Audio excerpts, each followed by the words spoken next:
really wanted to structure this discussion so that it addresses those implications. Is the laptop recording audio? The laptop is recording. Okay.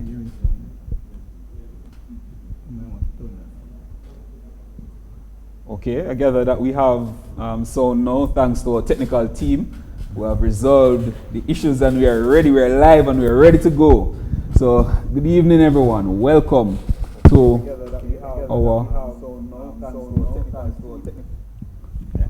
to our Monday night meeting. Right? I notice I said meeting and not Bible study because our late pastor Ian Boyne has established a tradition whereby we have open discussions on Monday meetings to discuss topics varying from Bible, doctrines, teachings, to other denominations, beliefs, and even other religions. Okay? So we are continuing in that tradition, not necessarily studying the Bible this evening, but we're going to be looking at the topic, the practical implication of atheism. So I just want to welcome all our viewers on YouTube and Facebook to this discussion. Now, I'll be moderating the discussion, but I have a panel here, members of the Institute of Religion. So we have Ray Williams, Jeremy Mackenzie, and Jonah Lewis on the panel this evening. So, Jeremy, I'm going to ask you to kick us off by giving us a brief overview of why this topic is relevant and who are the persons that we are trying to reach or influence with this discussion this evening. All right, so when I first thought about this topic, I was having discussions with persons who were considering moving into the realm of atheism. And so I wanted to bring a discussion where we can discuss, what if persons were to transition into atheism? What are the implications of that move? And is it a move that we can consider worthwhile or viable? So I was warned, I confess, I was warned not to speak on it for fear of convincing the Christians or the believers in God to turn away. This is not the intention. So let me just be clear. It is not the intention of this discussion tonight. We hope to bring across some arguments that would convince the persons who are having doubts not to move, to remain where they are. And I know Ray is over there. He's going to be playing his advocate as usual, but it is not to be confused with him being an atheist. He's not an atheist. But this is one of the ways we sharpen our skills as the IOR, the Institute of Religion. We uphold theodicy, where we're defending God. And so I want to make it abundantly clear that is our objective tonight, not to give anybody any leeway to go and become an atheist. Absolutely. Thanks for making that declaration, Jeremy. We are all, of course, theists. We believe wholeheartedly in God, and we will be defending that position this evening if the doubt does come up. Right. According to Pew's Research Center, the nuns, right, are now the third largest religious group behind Christianity. For those who do not know, Christianity numbers, and I talk about Christianity generally, numbers about 2.3 billion across the world. Largely, that's Catholic. But overall, Christianity about 2.3 billion. Islam is second, about 1.8 billion, but it's one of the fastest growing religion, Islam. But the nuns are about 1.2 billion. These nuns, and not N-U-N-S. Yes, I want to clarify. It is N-O-N-E-S, right? Non-religious persons. But I'll ask Brother Jonah to just explain to us, why do you think this group is growing? Who are the nuns and why do you think they're growing this much? All right, good evening, everybody. Hope you heard me clearly. So, as a start, I think it's important that we make a distinction. It's important that we... Okay, hear me? Okay, so nuns should not necessarily be conflated with atheism and an atheist, because a large majority of persons who consider themselves to be nuns are not necessarily atheists, but nuns, basically you don't affiliate yourself with any systematic religion. And you ask the question, why do we believe, at least why believe that there is this growing population? Well, there are any amount of reasons, chief of which is the reality that because of science, because of the information, because of the internet age that we are living in today, systematic religion simply just does not answer the questions, and there's a less reliance on systematic religion to answer those questions. And so religion has become less relevant in that regard. And there are some other related reasons. Of course, traditionally there was a certain benefit that could be derived from declaring a religious status. I mean, you can think of a person who's applying for a job application, putting out that you're religious, putting that you are affiliated with some religion would give you some kind of, in the mind of the employer that you have integrity, you are dedicated, and those things. But nowadays we see, because of the woke age, religion is now synonymous with bigotry. Religion is now synonymous with hatred, and so persons tend to kind of not want to disclose that about them, so as to not seem in that regard. And finally, of course, there's a general disgust about religion and the views that because religion is so divisive, religion is always wise and all of that. So persons just have a less trust for religion in this time. And so those, I believe, are the predominant reasons why persons, at least there's a growing number of nuns. Okay, Jeremy, you want to share your thoughts? Yeah, if I can weigh in. There's a book by Yuval Harari. He's a Hebrew historian. The book is called Homo Deus. So in his book, he describes the major accomplishments of human beings. We've been able to overcome wars. There's no, apart from the recent threat with Iran and US, countries would think twice before starting another war. So he outlines in his book that we have overcome that. We have overcome famine and plague. I guess this is also, a wrong time to have this discussion because now the coronavirus and thing, but we understand. But in his book, he explains we have overcome all these things, the plagues, the famine, the wars. And so if the question is, if we are able to do these things, these great achievements and accomplishments as a human species, there's no need for God. There's absolutely no need for God. In his book, he also talks about how the Christians, whenever they were plagued with some disease, the Black Death, and of course this late coronavirus, they stay in their churches and they pray about it. And they will also say that these things are caused by demons. When the scientific community would stay in their labs and research these things and just find out that these things were actually viruses. These thieves, they have said that these things were demons. These plagues that come upon the land are demonic. But we find out that they're just viruses. So over time, finding answers to these questions and solving mankind's greatest problems, we realize that there's absolutely no need for the existence of God. And that's why people just lose faith. All right, let me hear from our last panelist. Ray, what do you think? This growth in the nuns, the movement of the nuns, what Am I speaking as the devil's advocate? No, answer the question. Yes, why I think this movement is growing?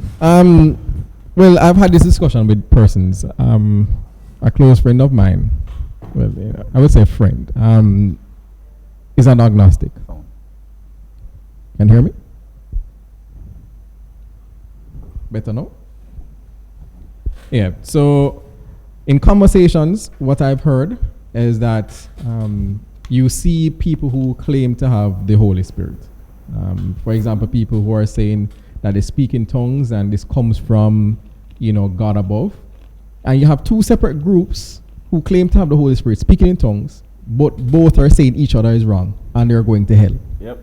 So therefore, you start to have the contradictions in the people themselves who claim to be Christians. And then on top of that, if we look at the news and we say, okay, we have these pastors that are out there who are claiming to be prophets, people of God, but yet when you look at their lives, they're seen having sex with underage children, for example. You're seeing adultery. We had, one pastor, for example, there are images of him on the internet performing in those acts, right? And therefore, for people looking on, to look at the lifestyle of what you say that you claim to be God, is contradictory. And therefore, I see my friends who are not religious living better moral lives than people who claim to be Christian. So where is God manifested then? And then you have another school of thought that says, where we see in the Bible, for example, in the time of Israel, you saw all these supernatural things that people could readily identify with God. Where, if a Moses was coming on part in the Red Sea and people could witness it, then therefore, this is something powerful that will cause belief to happen. Now, in today's time, we have so much evil going on in the world. We have no supernatural force coming forward and solving these things or claiming to be from a higher power. And there's a complete absence of it. So one would now have to question, where is this God in terms of the evidence that is there? No evidence that is there. And if God is an all-loving God, why would he not come and intervene? Regular All question. right, thanks, Ray. That's mouthful. I will have to break those down and discuss these various points throughout the course of the evening. Just to remind our audience, of course, our viewers, that if you have questions, comments, you can post them, and at some point we will segue and address some of the questions that are here in your comments.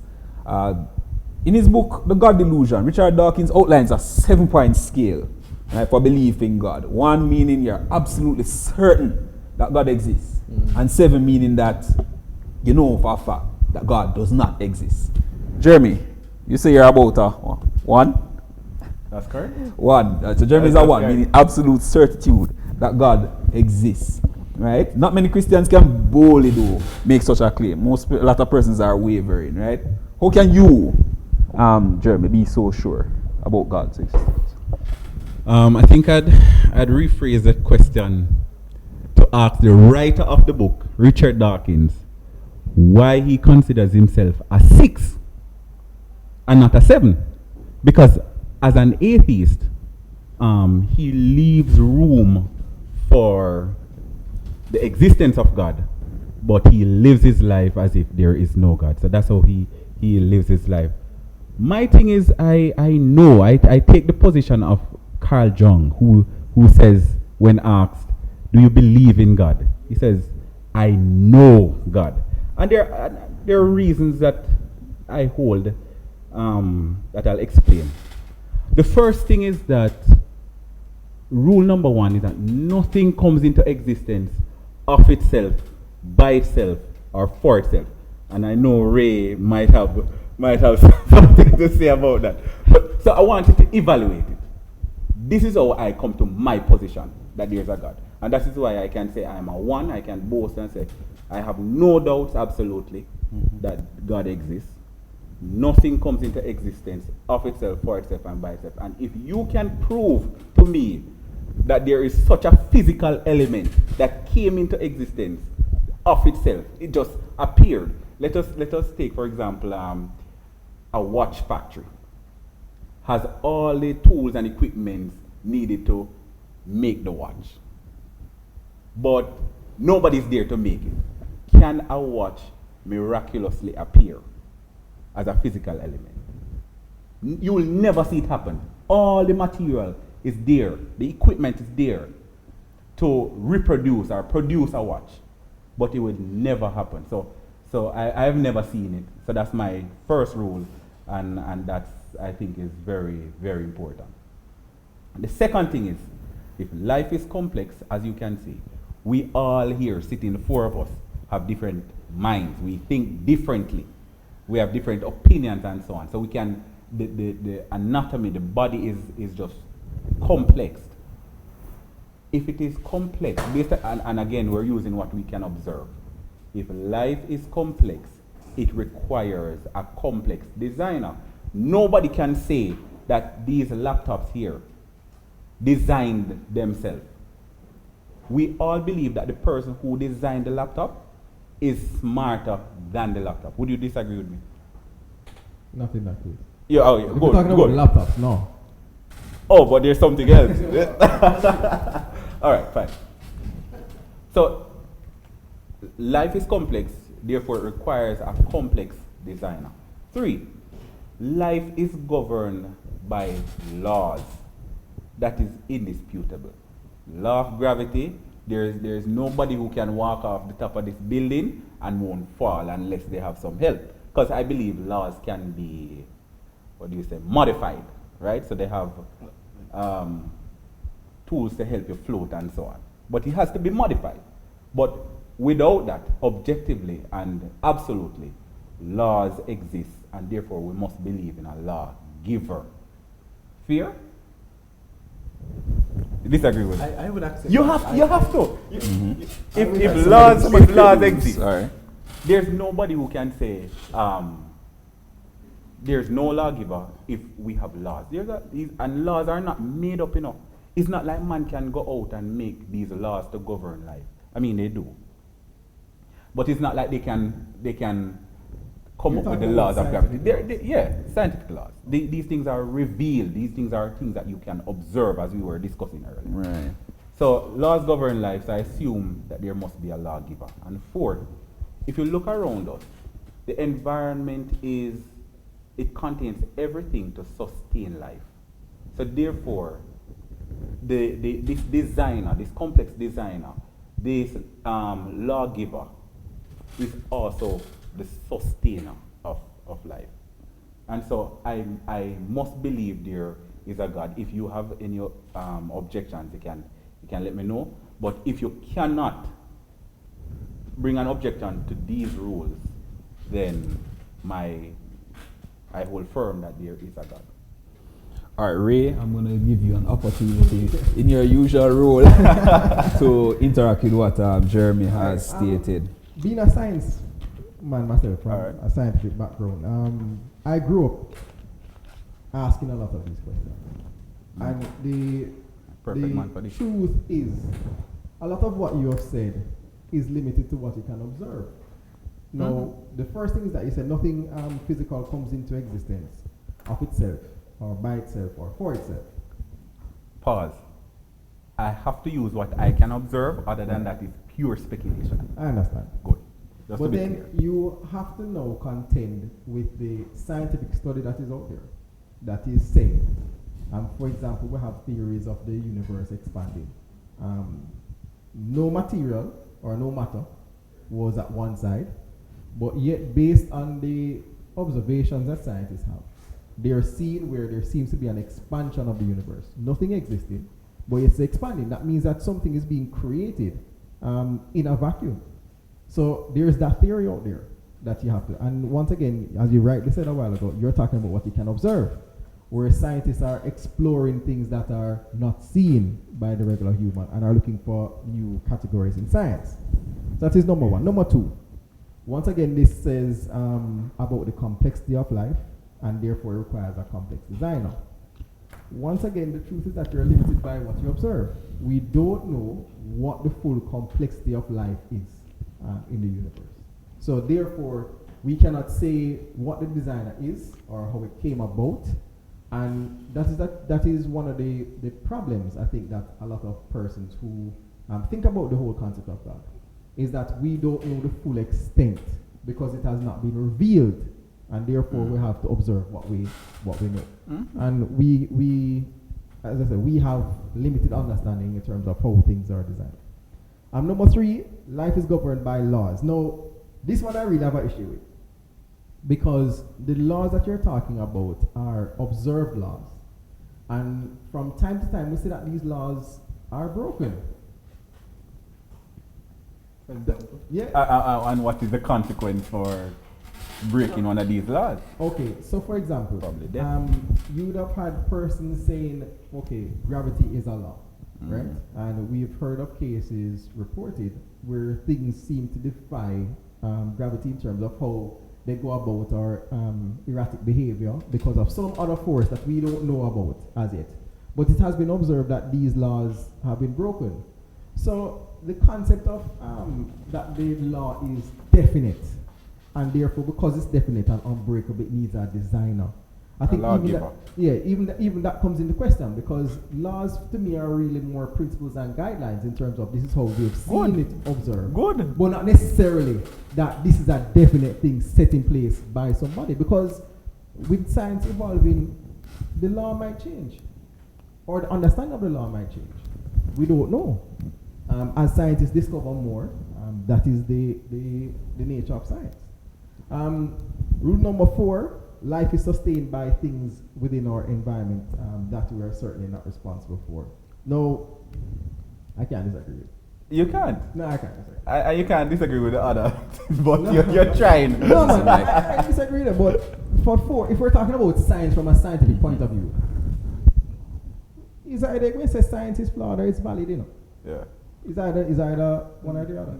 So Yeah, Jonah, let me hear your thoughts. Right. So I am betwixt the two, because on one hand I am in support of all of Jeremy's rules, but at the same time I think Ray put out some very compelling reason. But just to kind of have a rebuttal of what Ray is saying, because I'm a firm believer.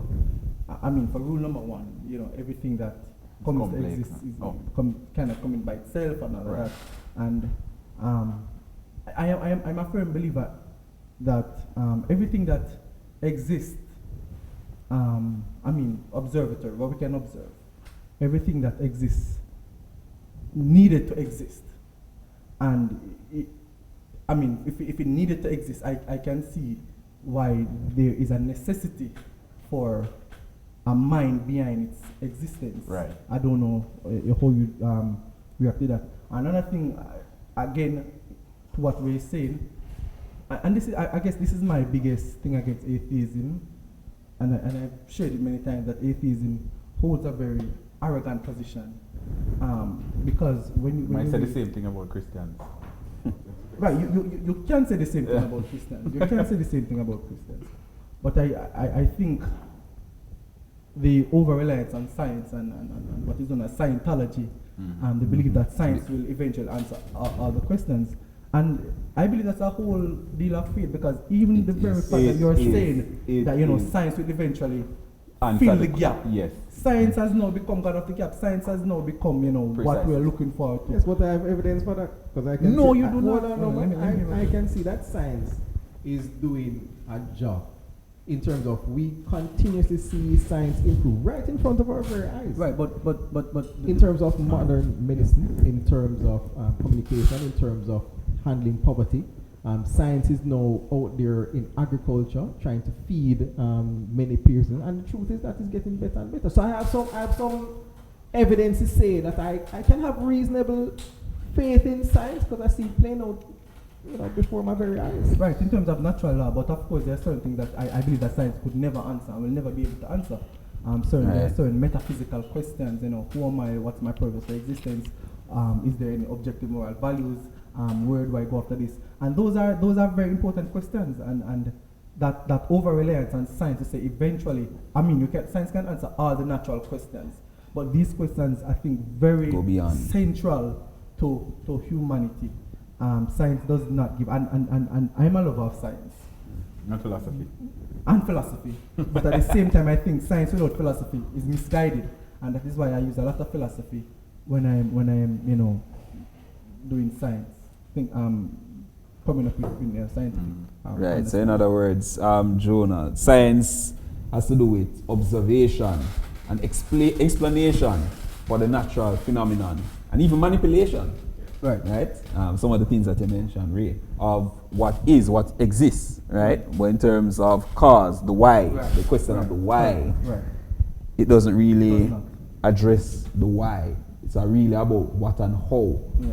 Right? Metaphysical questions. About why. I see a quizzical look on your Right, face. because I mean, if I was supposed to talk to most Christians today and ask them what the why, most of them don't know. That is true. That is true, and it's a sad reality. I agree. They don't know the answer. But So- religion can offer the why. Religion is able to offer the why. And this is the point I'm trying to make. I don't foresee, and you might, I don't know, I don't foresee atheism, at least science, ever being able to answer the why in terms of life, because what is very metaphysical, it's very outside of the realm of empirical, understanding and evidence and how we perceive things to be. So there, I agree with you that there are many religious persons who do not have a why for themselves, but at least religion as a whole offer that kind of why. You might say it's misguided, you might say it's wrong, but at least yeah, I would even ask if I am of the view that I'm looking around, most Christians can't agree on a why. Every time you ask a different set of a Christian, you hear, why do you exist? Well, we exist for this purpose, and it's different from another Christian's purpose. No, there's no set why. Right, set why. And then on top of it all, if we are just really here to exist, right, why am I asking the question why? The fact is that we are here and we just need to do the best with what we have. So, those are some of the things that I've heard people have to contend with. The mixed answers in terms of what is the why anyway. Because to me, it doesn't seem like Christians generally have the answer.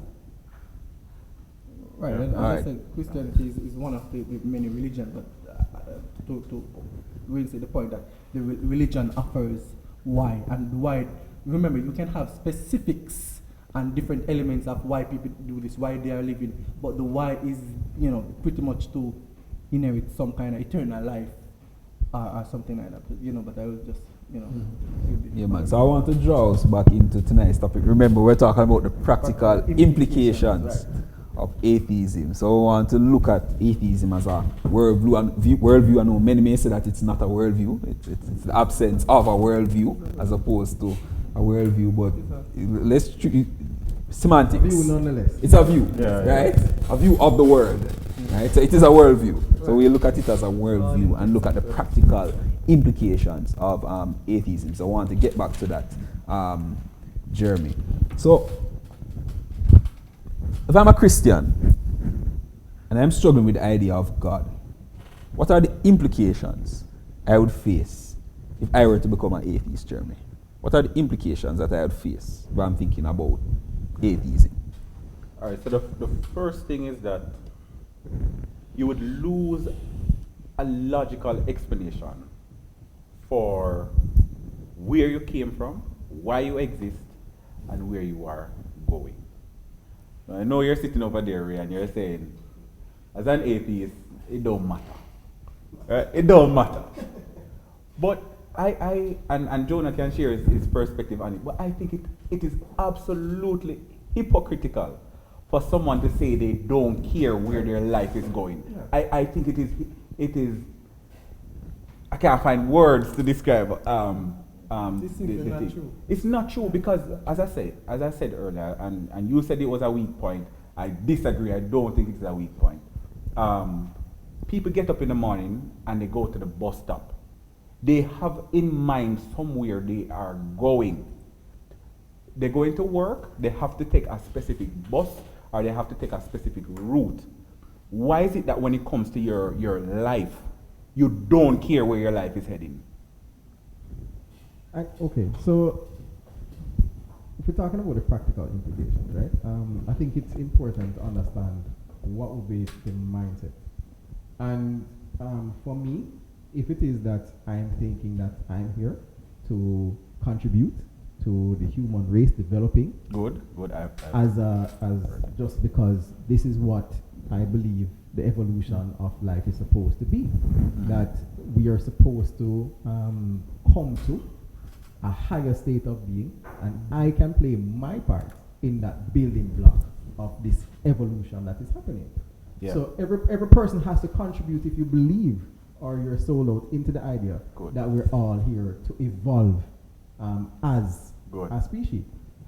And I've heard. And that's a direction. That's a direction for me. That's a direction. I know. Evolution gives us that. Yeah, yeah. Evolution So gives direction. I have heard the view, and why I cannot accept that position is because the vast majority of human beings will never benefit.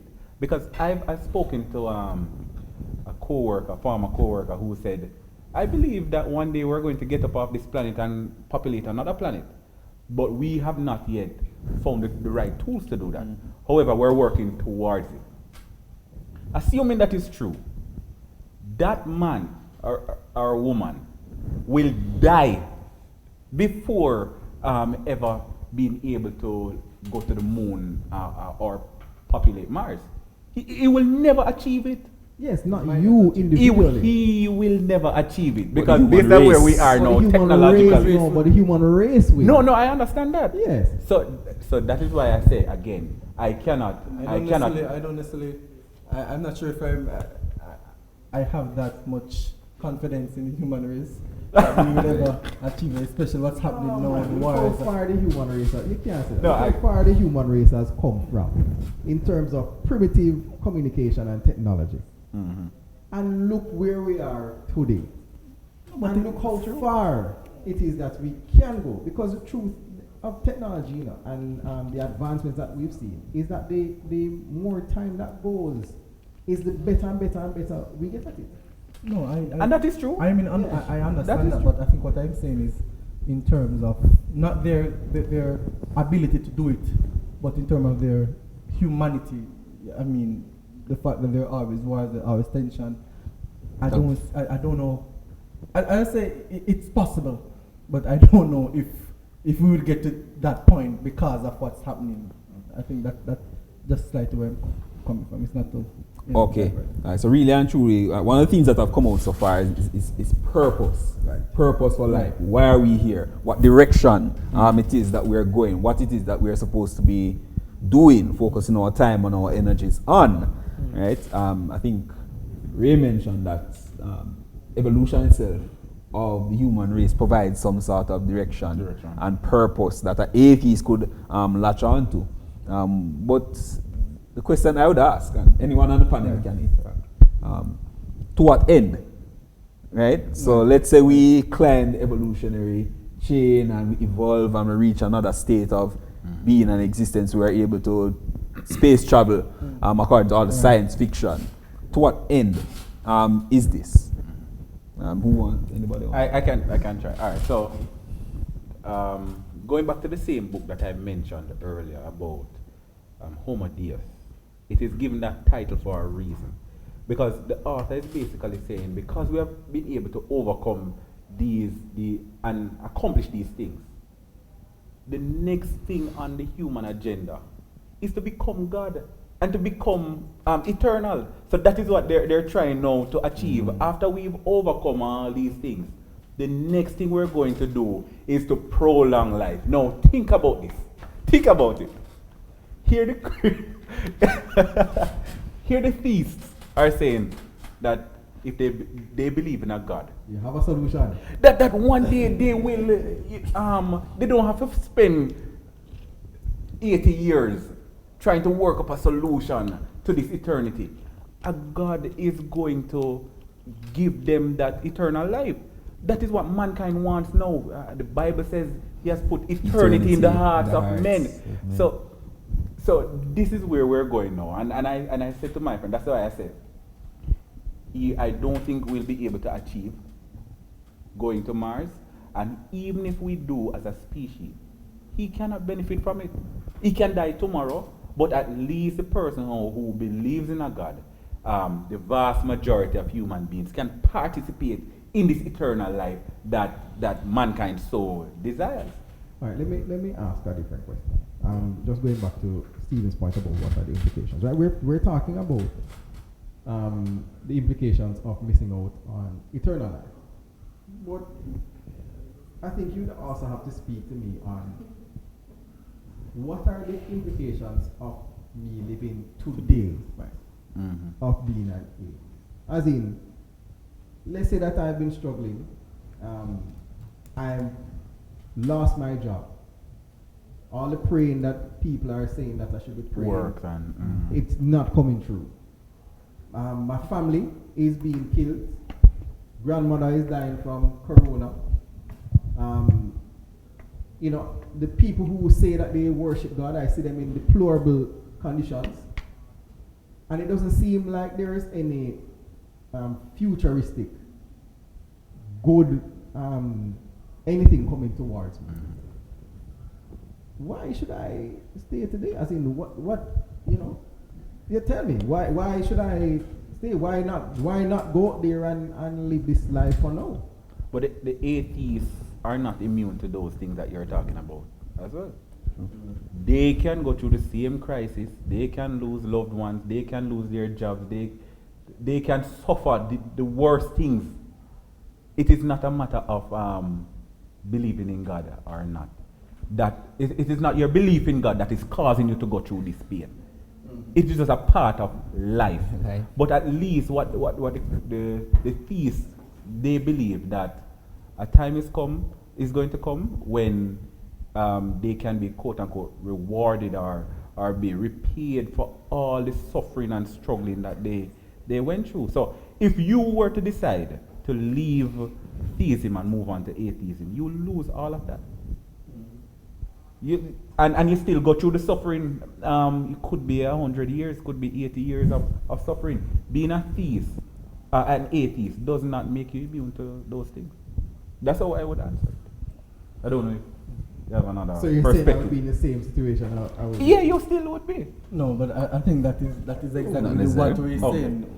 What is the That's what would you add of religion? to that? But to add to what Dwayne is saying and to kind of fine tune it a bit, there is this sense of hope. There's a sense of, I think one of the greatest benefit in being a Christian as opposed to being religious as opposed to being an atheist is there is really a sense of belonging to a community and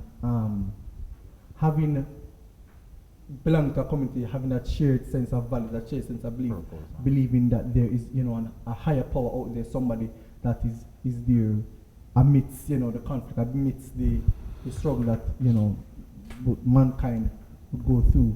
That sense of hope, the atheists might say it's a false sense of hope, but hope nonetheless.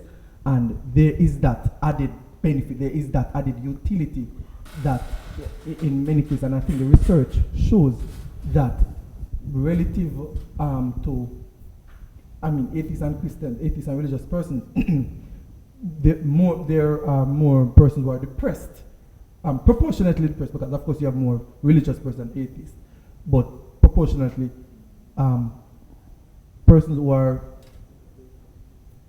religious are better able to deal with life's problems. They're better able to go through depression, and you kind of downplay prayer, but even this very prayer thing that we talk about, it does have a calming effect on the individual. And so when going through the struggle, the analogy is given of a person being trapped in a cave. As two persons, one who is religious, one who is not.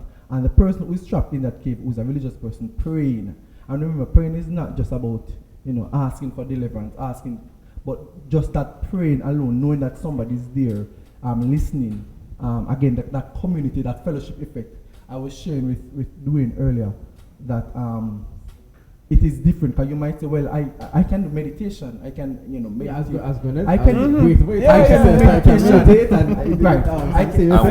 I have you say the same, but it's not, because I mentioned to doing that, having just being by yourself, just reinforcing some of the things you believe, and I've tried it. I have tried to, you might say because I'm already in this paradigm. But I think that, and I believe, that having just, let's say I'm struggling with a particular thing and I'm having a problem overcoming, just keeping it to myself and just reinforcing that I'm a better person is less effective than me actually going to share with somebody who I believe, has my best interest at heart. And so again, there is that at least marginal benefit that you would get from being a religious person, and definitely certain rituals that you partake in as a religious person, that shared sense of community, as I've been stressing, really has an impact. I mean, again, you might say definitely there are certain communities, atheism is a growing community, but then that non-belief in the higher power, and I think that is central, that is intrinsic to religion, believing in a higher power, believing that there is somebody that is there that is greater than all this. Atheism does not offer that. And I think that is one of the, it's not to say that if you're an atheist, your life will be chaotic, but marginally, you will lose those things in being an atheist. All right, let me ask the panel a question in a different way. What would be the disadvantage to me? Let's say that I am struggling, I don't see the evidence of God, and I'm just done. I can't see it. This amount of prayer for the last year has not been working. I know, go over to atheism. What do you see as would be the main disadvantage or main issue I would have now living in the world as an atheist? What could I not reconcile in my mind? What would I be frustrated with? Right. So I mean, so there's an emotional thing and there's an intellectual thing. And of course, if there's the emotional thing that has to be dealt with on an emotional level. But again, my point is that you would be worse off. You would be in a worse position than before. So at a very minimum, you would lose all those things that have been intrinsic, that is intrinsic to religion. You would lose that in the minimum. So again, the main things for me, Jeremy might probably want to add something, but the main things for me is a loss of fellowship, loss of hope because I mean, even in your own self, you are the one that is struggling with this issue, and you are the one that's feeling like this. And so, just re-emphasize the things you believe. It just puts you in a worse position than a person. At least myself, as a religious person, I believe that I would have a better outlook on life, and I don't see that possible with being an atheist. I'm sorry, I just not seen it. Well, you've never come over to this side, so I don't expect you to see it as yeah. No, but I'm wanting to hear how does it, from your side, how do you think that you would be better off? That is the question. How do you think that you would be better Yes. off as opposed to? Yes. Because remember, there are the intellectual. There's the intellectual side of it, and the intellectual side. I mean, is it an emotional reason why you think that atheism is better? Do you believe that accepting reality and accepting that there is nothing beyond this life, is that better for you? So is that is the emotional pull that will pull you into atheism, or is it the intellectual thing that says, listen, right, I just don't believe in any God? Right. And that would have to be answered on a different level. That would have to be answered on a theological level to say, does God exist? Right. And I think that's one of the points that Jeremy has. As an advantage, from day zero, I would now get to define myself how I want to define. Good. All right. So no longer am I limited by what I can be or what I should become. I get to define that. So I get to find my own set of principles by which I live by. Anything that is pleasurable to me, I can design my life in a way to maximize that pleasure.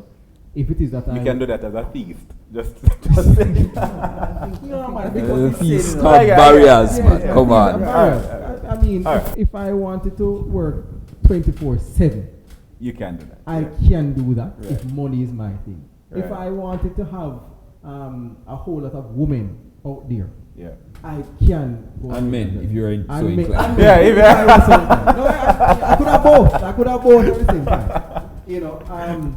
If it is that I wanted to go and help different groups around the world, I could also travel and go and do that. And I don't have to be living by society's rules or regulations anymore. No, but that's not could true. have liberation for my pleasure. That is not true, and it's a little bit hypocritical because you have to. You're in society, you have to live by society's rules. I would To say an extent. To an extent. Hold on, wait.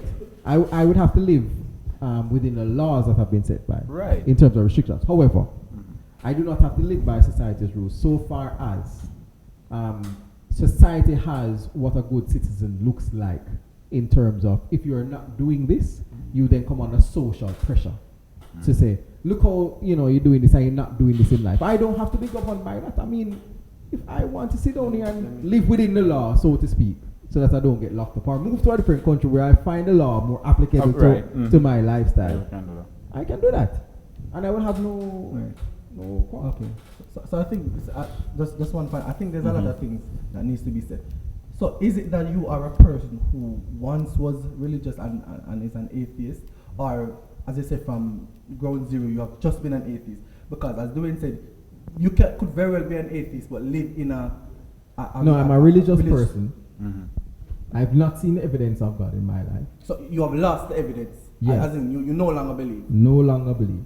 Right. And I've seen a set of persons in the world that have lived the life that I feel is pleasurable. And they have different models that I can follow to achieve what they have achieved. Right. And I want to go out and achieve that.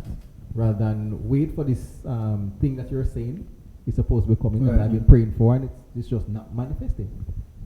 Right, but I mean, to kind of borrow something what Jeremy said, it does not take away, being religious does not take away a lot of those, the pursuit of certain things. Of course, there is a border to restriction to, theism, but definitely there's a restriction to atheism as well. I mean, and I guess this is, will come down on a side that you can be you can be an atheist and not necessarily, you can be an atheist and still a good, loving person, good moral person, right? So I don't think that I don't think that religion has any monopoly on living good. But I certainly believe, and that's why I think it's important to say, if you're coming from a place of religion to a place of non-religion, you lose certain benefits of that you would have. I mean, I guess you can just think about some practical things, be it justified or not. I mean, if your family was religious, there's kind of, and this is, bad on religion, but if your family members are religious, judgmental. Yeah, they would be judgmental, and so you would lose that. The rest of the world would accept me gladly. I don't know so much about it, because the rest of the world is still very religious. So, because you're still in a religious, but decreasingly so. Right, decreasingly, of course.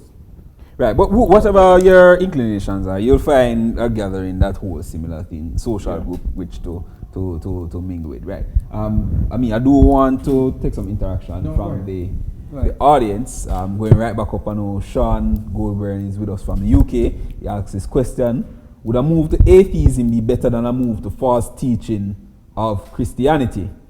Right, so is it better to be an atheist than to have incorrect beliefs about God? Let's get some quick thoughts on it. Is it worse? Which one is worse? To be an atheist or atheist, don't believe in God, or to believe in God but have incorrect beliefs? From which starting point? Incorrect beliefs in God. Okay. Meaning if you were once a believer and then become an atheist, or you were never. Let's say you were a believer. You were a believer. No, or someone seeking, right? Somebody who doesn't know. You're coming from a neutral standpoint. Yes. Right? Neutral. And you're seeking, whether it is if you should come to believe that there is no God, or if you come to a false conception about God. Which one is worse? I mean, we in the Church of God have a certain belief about is generally called a so-called second chance. That persons who have lived their life never obtaining what we believe to be the truth, they would have that opportunity. So in that regard, both of them would have been on the same platform. So individually speaking. So both. So we're talking from a perspective of seeking. Right. So if you're seeking, on the level of eternity, you'd be on the same level. You'd be. You both will have an opportunity. That's true. To hear, but on a level of seeking in this life, again, I am saying there is the benefit of religion, and it does necessarily, and that's why it's important that we say religion and not necessarily Christianity, because you could very well be a Muslim, you could very well be a Buddhist, and have better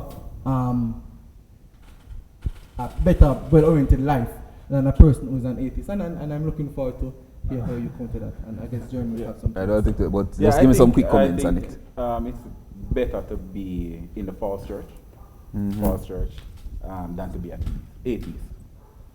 Because at least you have the concept of God. So, and we know God can move. No, but he says seeking, so obviously you're now at a point where you're seeking after God, but you're making a decision. Yeah, nobody starts at the full truth at the beginning. You're seeking. I said atheist. You say atheist. Why? Oh. Why would you? I say false church. All right. So this is just talking from my personal experience, right? In terms of persons who are seeking, I find that people who have a blank slate are easier to accept the truth. That's a good point. Rather than persons who have been grounded in something and are trying to unlearn everything that they have built up their foundation and life on. That's just my opinion. Okay, that's a good point. All right, fair. All right, well said. Let me see. All right, I know Peter talked about. Well, let me go to Shanice coming first. Shanice said, "Why should they care about purpose if you're atheist? Then you don't believe in God, so the whole notion of purpose shouldn't even be meaningful." That was my point. To you just live out life and maximize pleasure, reduce pain, and when it's done, it's done. Peter said you'd miss your purpose for existing if you become an atheist. Dania Simmons says if you're not called as a first fruit, does it matter if you're an atheist? I guess that go back to what Jonah was saying, right? In terms of eternity, it doesn't make. It does not matter. It doesn't make a difference, right? Ramakan residents say it takes more faith to be an atheist than a Christian. That is true. That is true. It is a fake position. True. What do you? No, it does. Because when you think about it, at least we can say there was a mind behind all of this that we're observing. What you're saying is that something came from nothing. And Richard Dawkins and other atheistic communities, they're saying that the scientists field, they're trying to find out what caused the Big Bang first. They don't know, but they're working towards it. And they give us this false sense of hope that they're going to find it. And it does not work. Here's my thing. All right, it takes more faith to be an atheist. Yes. Yes. I don't know if I agree with that statement. Yeah. Simply because. All right. If I'm an atheist and I don't believe in any existence of God or any life after death necessarily, there's nothing in my life that's going to come counter to that I have to grapple with. I'm just living life. There's no supernatural anything happening. The sun is there, the moon is there, the stars are there. They're just a natural consequence of science. I can just go about my life. I'm fine. No, you just don't care. But that's a different. No, but I'm saying as an atheist, I don't have to struggle with that. No, that is not true, because again, you are living in a world where there are countering views, and you are at a position where, one, if laws are set that trample on your freedom as an atheist, you have to, be an advocate for what you believe, so as to not having your rights. Yeah, but my advocacy wouldn't do anything with faith and religion. My advocacy is simply, do I think this is good for the betterment of everybody who is here? No, but so the opposite side now is that, as a Christian, you're now asking me to believe in something that I've never seen in the past, and also that I've not seen in the future, and then you're asking me to base everything that I believe working towards my natural self to achieve that goal. I don't. Well, let me put it this way. It is because a lot of persons say that atheism is not a faith position, right? It's because you're not believing in nothing. It doesn't take faith. No, and I disagree with that. I agree, right? it's a faith position. Right, I but in agree. terms of more faith, but look at this way. The fact that we have come in, we are born, we're here, right? We are. To me, and this is just from my standpoint, it takes a lot more faith to believe that we came here without a first cause. Right, definitely. Than to believe that there's something that caused us to be here. Right. So I Fair agree point, that yes. it takes more faith to believe in the existence of something from nothing. Yes, I understand. Although one could stretch that and say, where did God come from? No, and so forth. no, that's but not right. No, but infinite regression, if, but if I we understand. can avoid and infinite if you're talking about from a logical standpoint, to say that yeah, that's what we're talking about. Yeah. In terms of more faith. there's than nothing and then something just existed and I can't explain what this Yeah. versus I'm saying that there is a force that is self-existent that brought forth Right, everything right. else, Mhm. then I would have to say that. And that's Yeah. Yeah. that's a position that I say Right. it takes Yeah. more faith to hold that position than to Yeah. hold. And in that addition one. to that, Ray wasn't. You were talking earlier about how you just the experience of many persons and what happened in the Bible. We see a lot of miracles happening, and in our contemporary day we don't see those things, and those would really be for many persons, good solid reason to believe in God if we can see miracles. But I contrast that with the whole faith thing, because when you consider, I guess one of the biggest questions an atheist would ask about miracles. Why doesn't God heal amputees? I mean, if God is to show Himself, why doesn't God All-loving God, heal an amputee? Like this probably is most resounding. This is probably a decisive. But one of the things I consider is take the faith-based thing, because what an atheist is saying is that they would more believe in God if God could heal an amputee and having his limbs been extended, than to believe that the universe existed from nothing. They believe that it is more plausible that the universe came from nothing than for God to have the ability to heal an amputee. And I think that is very hypocritical, and that's very radical. I mean, I'm just thinking about the naturality of it. You have limbs. I mean, you have something for which limbs can be extended. But you think that it is more practical for limbs to be extended for you to believe than for you to believe that something actually came from nothing. I'm not sure if you're understanding what I'm saying. And so it does take a great deal of faith and a great deal of hypocrisy where I'm concerned. And sometimes we put faith in a bad light. Because you can have reasonable faith. You can have a justified reason for believing this. I mean, you talk about, even in the same way how many atheists would approach science. It works, you see the evidence of it. Yeah. But many times, a Christian can say, listen, they have tried God in the past, and God has worked for them. And so because of that, trust has built up, and they have faith in such a God.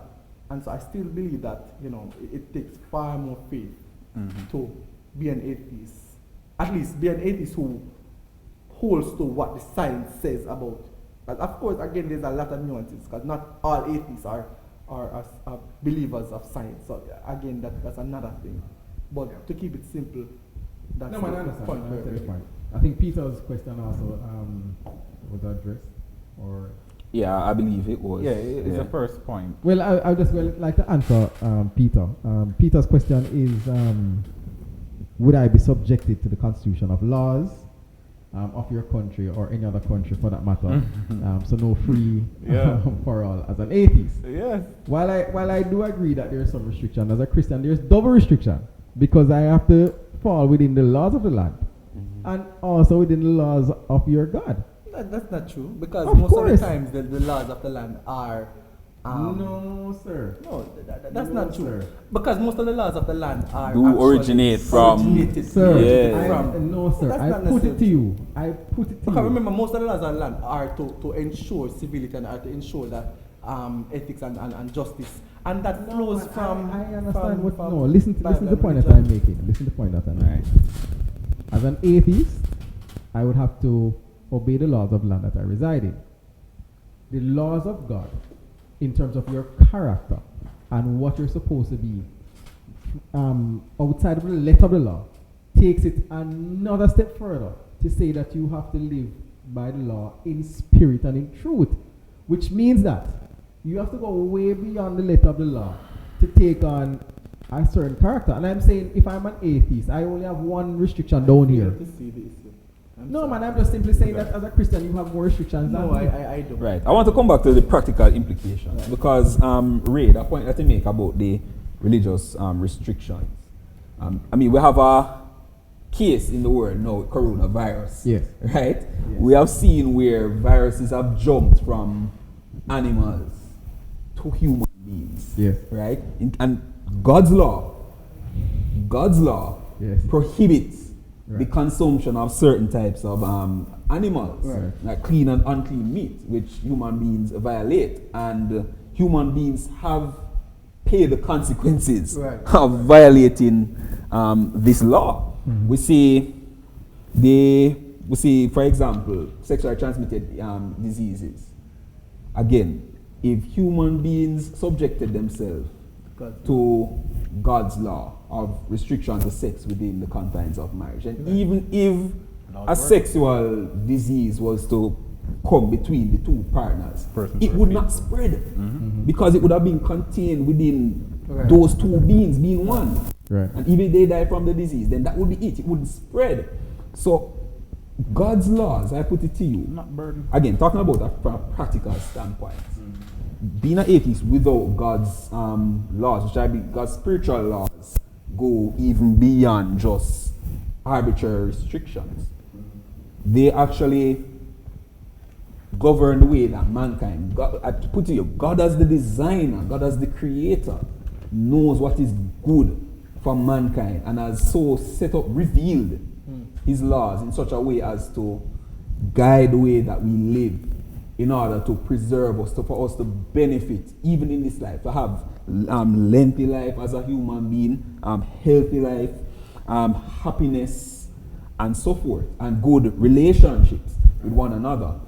Then, I mean, if you want to throw that out as an atheist, then wouldn't that put you in a, from a practical standpoint, a disadvantageous position?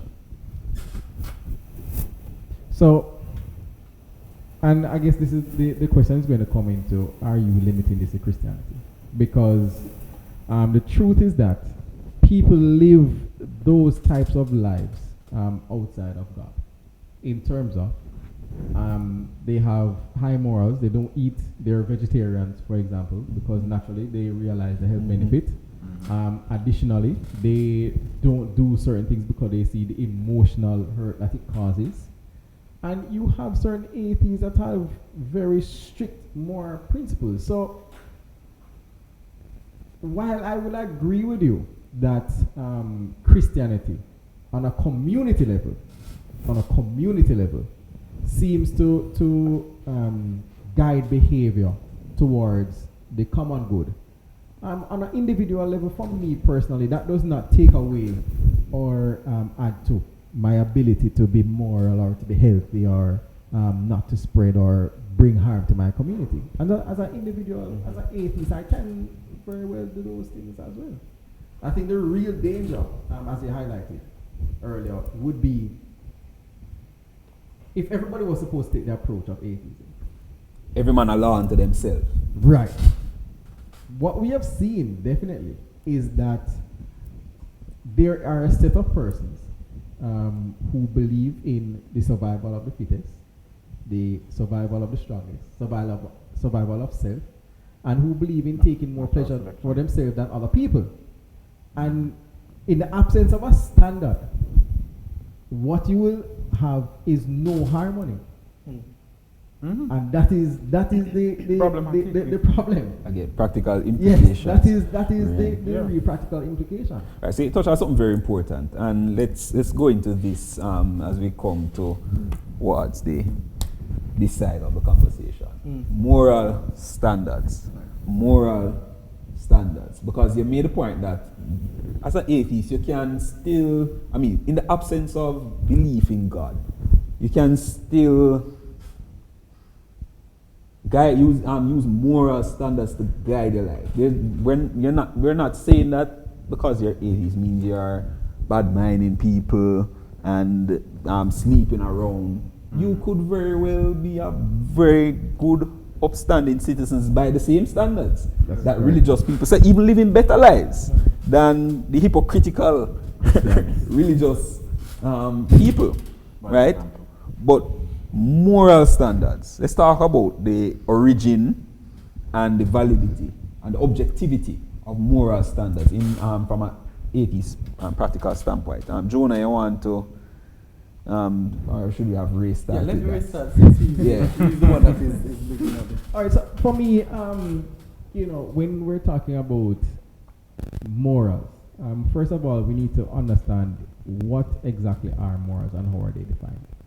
And for me, morals is a subjective term. Morals for me means that a set of standards that have been implemented by a community for the benefit and for the growth of that particular community. And what you will see and observe throughout the world is that different countries have different laws that promote a certain lifestyle or certain behavior. If you look at different tribes who don't necessarily subscribe to a national law, so to speak, have different principles and standards that govern their communal lives as well. So for me, morality is really a subjective term, and I know a lot of times when we're talking about the subject of morality, Christians especially try and treat it like it's an objective term in terms of there's a set standard of what is wrong or right. But I put it to you that if somebody grew up in a particular community and this is how they were socialized, they would not see a problem with doing something that somebody in another country would consider immoral. For example, in Jamaica, we can't use certain words or language on the radio, but if you go to Trinidad, it's perfectly okay because it doesn't have the same implication in that country. So if you go on the radio now in Trinidad, you will hear them using all kind of Jamaican expressions. That's not morality though. Right. No, man. The point is that the standards change. That's the point that I'm making. Right. So Ray has defined. He started by defining what morals is, right? Exactly. So how do you interact with? First of all, his definition as morality as a principles or standards. yes, set a particular subjective community, right? Or On a community level. Life in that community. In that community, okay. But I think it's best I start with that question, Turi.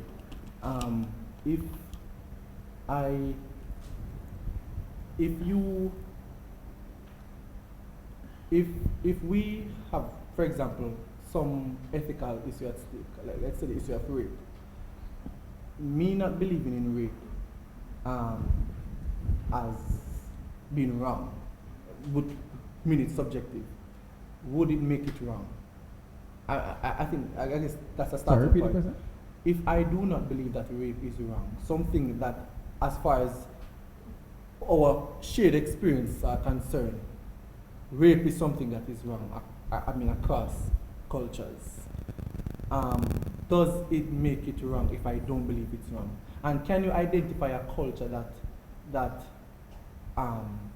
says that rape is not wrong? And this is one of the I wouldn't say I've done enough research to be able to point out a specific culture. What I can point to is the fact that as a modus operandi, a lot of tribes, for example, in some African nations, also in some Asian nations, is that when they're at war and they're going to other communities, it's expected that as a spoil of war, you have your way with the women that you capture. And nobody looks down at them in the society when they go out and do these acts. As I said, I've not done enough study but to definitely accurate. Definitely they would. So two things are at stake. One, anything can be permissible under certain circumstances. Anything. But at the same time, would you feel the same way if that act was committed on you? And I think that is how we, as a do unto shared others. sense of belief. I think that's a starting point to define morality. How is it? You say it's okay to go out and rape, but do you think, what would such a tribe feel if somebody should come in and rape their. Hold on. I mean, you might. No, I think. All right. So let me be more clear. If, for example, let's say morals means that I don't steal from you, right? But in a particular community, I grew up and I have learned that if you don't protect your things and they get stolen, boy, just so it go, right? For me, living in that society, if somebody come and take my things, I'm going to blame myself and say, boy, I should have protected my things better. But if it's in a different community, somebody might look at it and say, no, you should not have to protect your things. It is wrong for the person coming from somewhere else to come and take your things. And I'm just saying, it depends on how you're socialized. And that's why I say that the one act is not looked upon the same way as you move from community to community. That's all I'm saying. But a law might curtail something. It's different to say a law might curtail something, and there are different laws in dealing with the same issue.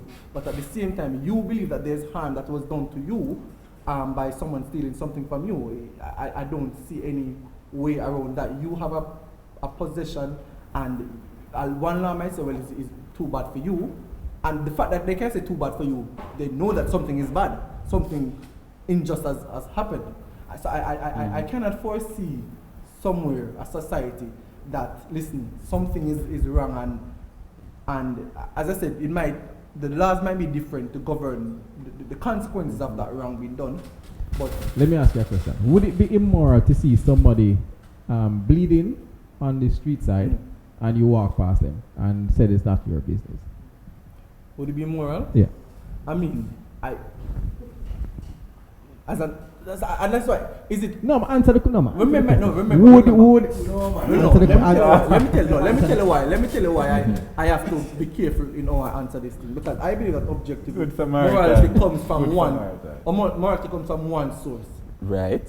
So based on that source. Right.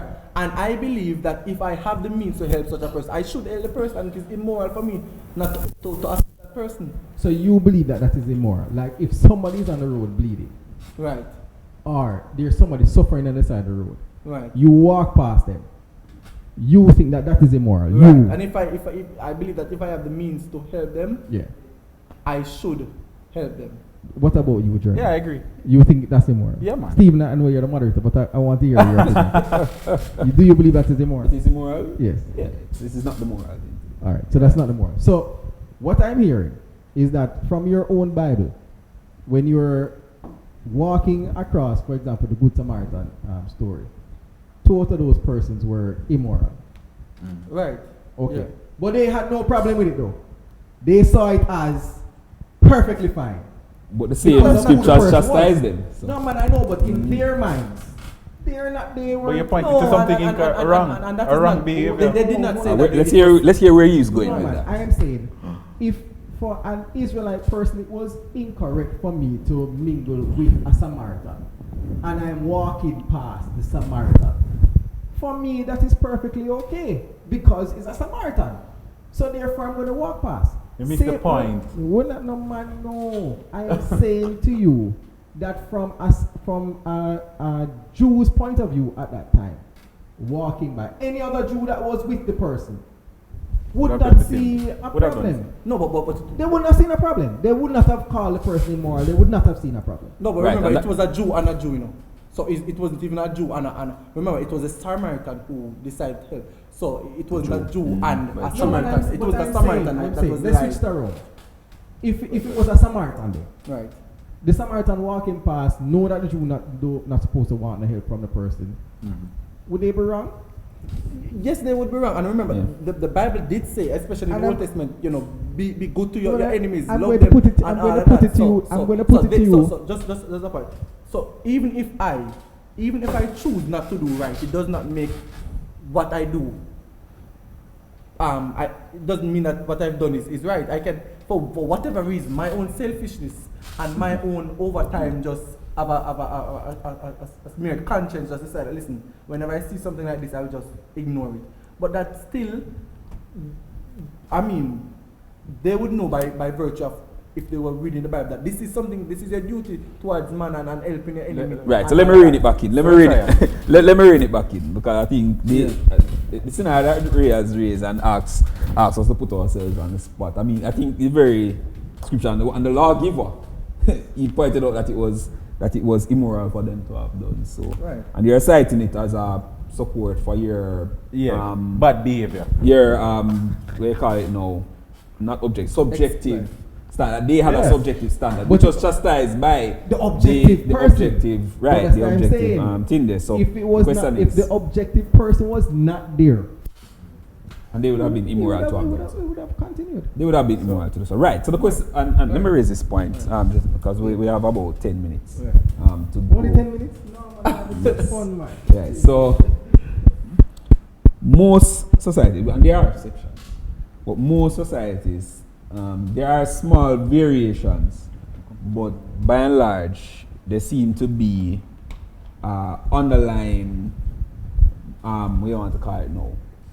Way of treating Core, each other, yes. right, Set of principles. right. Yes. Which, going back to the purpose, we're discussing implication of atheism. I'm talking about moral objective moral standards. Where does this common core thread of morality gets its basis in light of atheism? Again, think about Survival.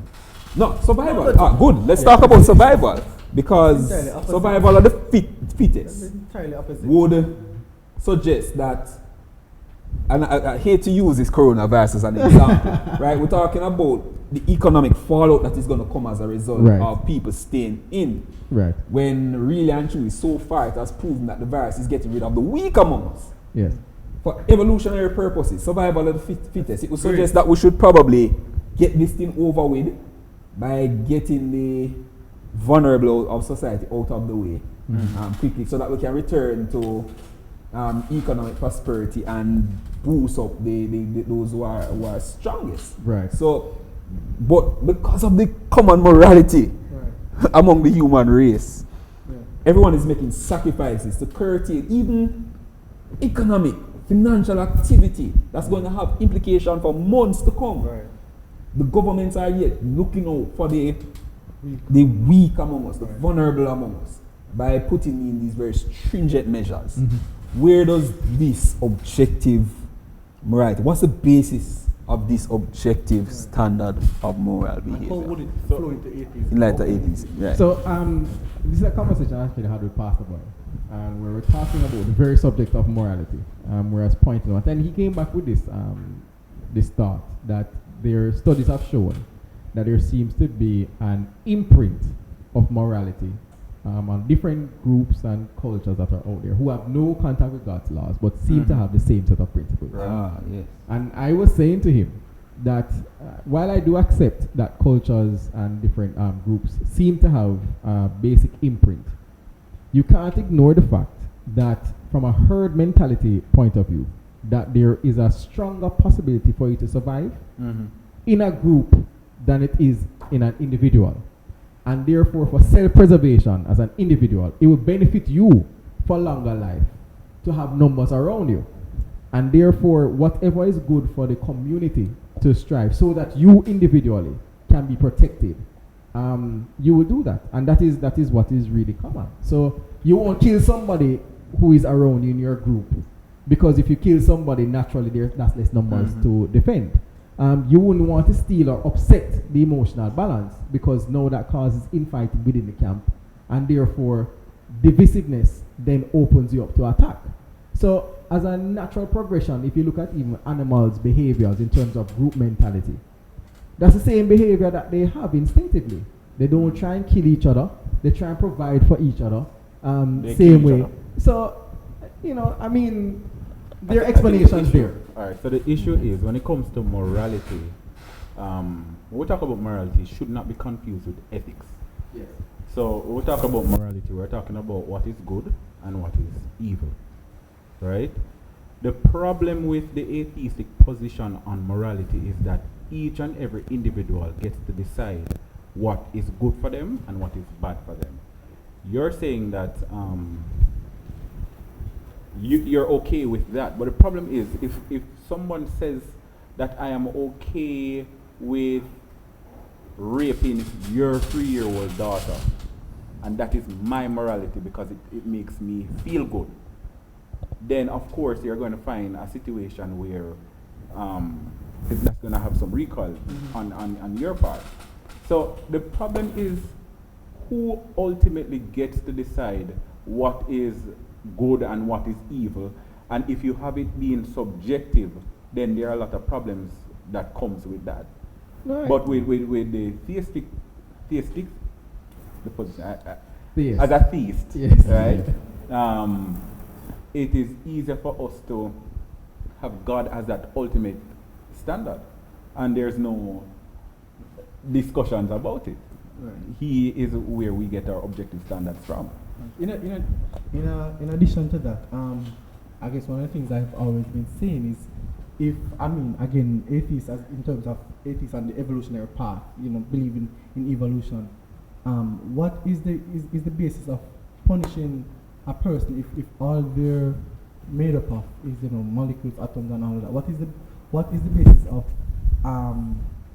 punishing persons for what we conceive to be Bad right behavior. and wrong? If at the end of the day, most of the things they do are just a matter of chemical reaction, what they have inherited, and No basis. so what is the basis of setting up laws to kind of curtail that, and does free will come into play in all of that? And I think that's an implication where I don't see how that would fit in what we already accept to be true. All right. I mean, yeah, if I might offer my own implications of Right. atheism. So for me, as we have discussed tonight, one of the main points is that because there's no standard, you're leaving a particular standard. And I think that in and of itself is a problem. Because if you're now entering a world without standards, it now means anything goes, and nobody else has to play by your rules anymore. And that is the problem with mankind. There's no self-governance, there's no self-control, and if we look at even the coronavirus and what is happening now, we can see that. We can see that the environment, for example, is being damaged just because of the love of money, for example, and there's no stopping our thought process in terms of the love for other persons. So I'm not saying necessarily that you will become that person, but if it is that this is what you subscribe to, that is one of the implications. A world without harmony. Right. World without harmony. That is it. The second thing is that when you look at the evil that people perform and you have no answers to that, that is not another emotional thing. Because if there's no God, you then have to ask yourself the question, why is there so much evil in the world? As in, why is it There's that... no explanation. Yeah, there's senseless killing. Emotionally, that doesn't mean to a depression. Because a lot of persons who I've spoken to about religion, and when we have these conversations and they're like, we don't want to talk about God. But when you see the mass killings that go on and the genocide that happens, they always come back, no, but I don't understand why people would be like this. There's no explanation for this, and emotionally that depress people. Right. Because if it is that you as an individual can't do anything to help the world, but yet the world at large seems self-interested, greed, the need for power to push down others, you then have to ask yourself, what sense does that make? And then finally for me is if you already know what the prophecies have foretold, living it in this day to day now, when you see them unfolding, there's going to be now something inside of you that says, but it seems as if God has been foretelling time. And now I see it playing out in front of me. How do you emotionally deal with that? Because you know for a fact, prophetically, that God is God because of the things that he's doing. You see them playing out in the news, and now you have to say to yourself, but what am I really giving up? If I already knew that these things were going to happen, because remember, we're talking about persons who would have understood, who are now going over. You already see what is supposed to be happening in the world. So for me, those three main points are points of depression, confusion, and it's something you probably cannot reconcile. All right, so let me just get some closing comments. I think those were raised closing comments. So let me get closing comments from Jonah and Jeremy. So, I think one of the biggest thing for me, one of the major implications of atheism is that there is I'm stressing, there's a less urgency to do good. And it's actually counterintuitive because you would think that being a Christian, looking forward to the future, looking forward to a time when God would make all things right, there would be a sense of, we don't have to help persons today. God will eventually make it mean. But what we are seeing is that more and more religious persons in this life are being very helpful, are donating blood more than the secularists, they are donating to charity more than the secularists, they are donating their time more than the secularists, more than the atheists. And so I think it's really indicative on the worldview that you are a part of. There is less urgency to do good in the world today, being an atheist as opposed to being religious. And for me, most fundamental of all this, if you walk away from the concept of a God, then you have to grapple and struggle with what is my purpose. You have to define what your purpose is, where you're heading in life, and why were you created. If you become an atheist, then life, you have to just, I don't want to say settle for less, but that's ultimately what you're doing. I think it's a lazy approach to say that there's no God. I think there are more proofs for his existence and his non-existence. So that is something that you have to take into consideration. The no objective moral compass is something you also have to struggle with. And a point that we didn't get to go into is that atheism devalues human life. You are reduced to a mere animal. That is true. You are just like the zebra that gets eaten by the lion. You are there, or you are just an animal. There's no significance to your life. And so, if we here on the panel sit here and we want to encourage you not to move over. If you're struggling, seek help, and I'm definitely sure you'll find it. All right, thank you very much. And before we leave, I'm not an atheist. Right, so let's reaffirm that. There's no one on this panel are atheists. We are all both theists. We believe in God, the Creator, the God of Abraham, Isaac, and Jacob. He's the God who we serve and we believe. So thank you, gentlemen, for being on the panel and having this lively discussion. Thank all our viewers on YouTube and Facebook for participating, listening, those who comment. Thank you for commenting. We didn't get to interact with all the comments, but nonetheless, we thank you for commenting. We will look at it and discuss. Just remind you to like the video, subscribe, and hit the notification button so that you can be notified whenever we are putting content out there. So let me just wish everyone the best. God bless you and have a wonderful rest of the evening until we see you again. Thanks.